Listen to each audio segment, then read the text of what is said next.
अजी सुनते हो, आज ऑफिस मत जाना। अरुणा ने अपने पति विनीत को अपना आदेश सुनाया। इस पर विनीत हड़बड़ा कर बोल पड़ा, भाग्यवान, मार्च का महीना है, हमें इसमें एड़ी चोटी तक जोर लगानी पड़ती है। फाइनेंस सेक्टर में ऑफिस नहीं छोड़ सकता मैं। इस पर अरुणा झुंझला कर फूट पड़ी, मार्च का महीना में उपवास करो ना, घर में रसोई गैस है नहीं, आखिर खाना कैसे बनेगा? इंडक्शन की व्यवस्था क्यों नहीं करती? आखिर दिन भर करती क्या हो तुम? गई थी सभी दुकानों में, छान मारा एक एक दुकान को, पर इंडक्शन भी अल्लाह दिन का चिराग बन बैठा है। कोयला सिंह के यहाँ भी गई, पर कोयले के लिए लंबी लाइन लगी थी। ऊपर से दाम इतना बढ़ा दिया था कोयला सिंह ने कि कोयला लेना ही मुश्किल लग रहा था। अब भला मैं क्या करूं? खाना कैसे पकाऊं? आप छुट्टी लेकर गैस की व्यवस्था कर देते। देखो, कुकिंग गैस की कोई कमी नहीं है। तुमने पेट्रोलियम मंत्रालय के आदेश को नहीं सुना? जो लोग पीएनजी से अपना खाना बनाते हैं और एलपीजी का सिलेंडर ले लाइन लगाते हैं, ऐसे लोगों को एलपीजी नहीं मिलेगा। जमाखोरों एवं पैनिक लोगों के कारण ही तो उपलब्ध कुकिंग गैस को भी दुर्लभ बना दिया गया है। विनीत लग रहा एग्रेसिव वेव में बोल पड़ा। वह आगे भी बोलता गया, कितना दुर्भाग्य है। इस आपदा की घड़ी में लोगों को सरकार का साथ देना चाहिए था। लोगों को समझना चाहिए था कि हमारी सरकार हमारे साथ खड़ा है। उसने घरेलू गैस सिलेंडर में कभी कमी ना होने पाए, इसलिए कॉमर्शियल सिलेंडर को भी रोक दिया है। साथ ही हमारे लिए प्लान ए, प्लान बी और प्लान सी इत्यादि के साथ साथ तत्पर खड़ा बैठा है। अब अरुणा की बारी थी। आप सही कह रहे हो।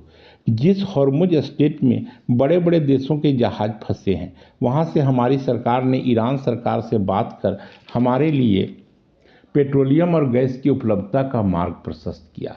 आपने यहाँ घरेलू गैस की उत्पादन क्षमता को बढ़ाकर लगभग 25% ज़्यादा कर दिया तथा ऑस्ट्रेलिया और अन्य देशों से पेट्रोलियम और कुकिंग गैस के आयात कर हमारी मुश्किलों को आसान करने का प्रयास कर रहा है।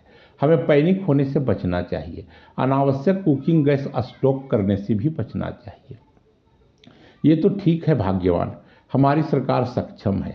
जब हम कोरोना महामारी से जीत गए तो ये भला क्या चीज़ है? इस युद्ध को भी हम अवश्य ही जीतेंगे। विनीत बड़े आशावादी ढंग से बातें बोल रहा था, जबकि अरुणा एक गृहिणी थी। उसे उसके पति और बच्चों की भूख सता रही थी। मित्रों, आज हर घर में यही तो हमें दिखाई और सुनाई दे रहा है। हॉर्मुज संकट, विनाशकारी महायुद्ध, गर्त में जाती विश्व की अर्थव्यवस्था, विमानों में ईंधन का सरचार्ज को जोड़ा जाना तथा विमान का किराया को बढ़ा दिया जाना, गैस एजेंसियां ग्राहकों को गैस न दे मुनाफाखोरी और जमाखोरी को बढ़ाने में लगे हैं। खाद्य पदार्थ एवं अन्य सामान भी तो महंगे होते जा रहे हैं। गनीमत है कि सरकार ने डीजल पेट्रोल की कीमत को नहीं बढ़ाया। पर ये हुआ क्यों? आज का ये युद्ध क्यों हो रहा है? आज की क्लास में हम यही चिंतन के विषय के साथ आगे बढ़ते हैं। मित्रों, आप सब अवगत हैं कि यहूदियों का देश इजराइल अपने अस्तित्व को कायम रखना चाहता है, जबकि शिया मुसलमानों का ईरान भी अपने अस्तित्व को बनाए रखना चाहता है, जो अस्थायित्व में अग्रसर भी है। यहाँ दोनों देश अपने अपने स्थान पर लगभग सही हैं, पर नव उपनिवेशवादी महत्वाकांक्षी अमेरिका ने इस युद्ध में अपने स्वामित्व की स्थापना हेतु छलांग लगा दी। उनका मानना था कि ईरान भी वेनेजुएला जैसा आसानी से उसकी गिरफ्त में आ जाएगा। फिर तेल साम्राज्य का एकमात्र बादशाह वही अमेरिका ही होगा। उसका हित पूरे विश्व पर कायम हो जाएगा। अमेरिका ग्रेट अगेन की दुदुम्भी फिर से बजने लगेगी। यही तो सोचा था शायद इसने। वेनेजुएला के राष्ट्रपति मादुरो को जैसे ड्रग रैकेट का सरगना बताया, उसी प्रकार परमाणु हथियार बनाने की जिद के कारण ईरान पर हमला किया गया। यही तो अमेरिका आदर्शवाद बोल रहा था इस युद्ध के बारे में। यही तो सोच थी उसकी। पर उसे मिला क्या? लाखों करोड़ों डॉलर उसने इस युद्ध में फूंक डाले। विभिन्न देशों में स्थापित उसके सैन्य कैंप तबाह कर दिए गए, पर युद्ध समाप्ति का नाम ही नहीं ले रहा है। वह तो चलता जा रहा है, चलता जा रहा है अनवरत। क्या होगा अगर अमेरिका इस युद्ध को जीत भी लेता है? तब भी वह हारा हुआ ही माना जाएगा। क्यों? क्योंकि उससे उसकी एक ध्रुवीय परिकल्पना को धक्का लग जाएगा। दूसरे देश उससे डरेंगे नहीं। वे ईरान से नाको चने चबाते उसे जो देखा है, ऊपर से एक व्यवसाय मानसिकता का देश अपने लोगों के कटाक्ष का शिकार भी हो रहा है। टेरिफ बम से ऐसे भी उसकी छवि विश्व के सामने बिगड़ ही गई है। कुल मिलाकर इस युद्ध में कूदना अमेरिका के लिए गले में फंसी हड्डी ही साबित हो रही है। ना उससे निगलते बन रहा है और ना ही उगलते। वह चिल्ला रहा है, धमका रहा है, सीज फायर और बातचीत का आकांक्षी बन रहा है, पर ईरान मानो सर पे कफन बांधे अपने अस्तित्व को मजबूत करने के लिए अड़ा हुआ है। हमारा देश एक मानवतावादी विचारधारा को मानने वाला देश है। हम मानवता के साथ खड़े हैं। हम इजरायली जनता के साथ भी हैं और हम ईरानी आवाम के साथ भी हैं। हमें मानव से प्रेम है। इजराइल और अमेरिका के लोग अगर इस युद्ध में मरते हैं तो हमें बहुत तकलीफ होता है। ईरान के लोगों के साथ भी हमारी वही ममता और संवेदना है। मित्रों, युद्ध भयावह पीड़ा ही तो देता है। इसमें किसी भी पक्ष का भला कभी हुआ है क्या? और न ही भविष्य में कभी होगा। महाभारत के युद्ध जीतने पर भी आखिरकार पांडवों को क्या मिला? वही मृत साम्राज्य, वही वीरान महलें एवं राजप्रासाद। लोग हैं तो साम्राज्य फलता फूलता है, ये वहाँ खुशियाँ आती है। अमेरिका भी युद्ध को जीतकर क्या पाएगा? लोगों का रुदन, लोगों के लोग विहीन साम्राज्य, और क्या।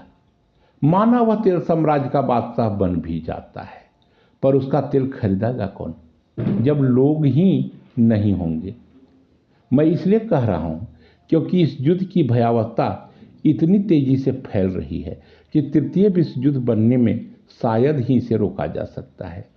युद्ध में रूस और चीन की उपस्थिति एवं उत्तर कोरिया का उतावलापन इसकी संभावना को उजागर करता है।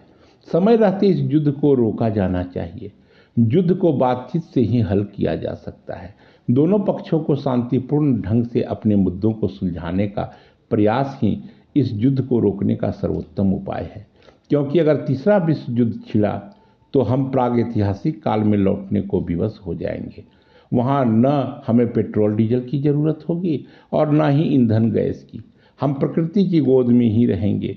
युद्ध करने के लिए वहाँ घातक रासायनिक हथियार, जैविक हथियार के बजाय हम पत्थर, डंटे, धनुष बाण से लड़ेंगे, तीर से लड़ेंगे, तलवार से लड़ेंगे।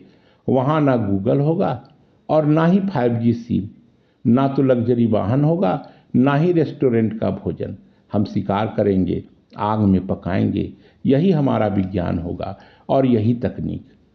यहाँ राष्ट्रकवि दिनकर की पंक्तियाँ आ जाती है, विज्ञान यदि है तलवार तो उसे फेंक दे तजमोह स्मृति के पार। मित्रों, युद्ध हमें बर्बर बनाता है, युद्ध हमें स्वार्थी बनाता है। हम अंगुली मार डाकू के बजाय बुद्ध के आदर्शों पर चलें, तभी हम विजयी कहलाएंगे, तभी हम सच्चे अर्थों में आधुनिक कहलाएंगे। हम अपने देश के साथ सदा शांति मार्ग अपनाएं। यही तो मानवता का मूल यंत्र है। धन्यवाद। मिलते हैं अगली क्लास में।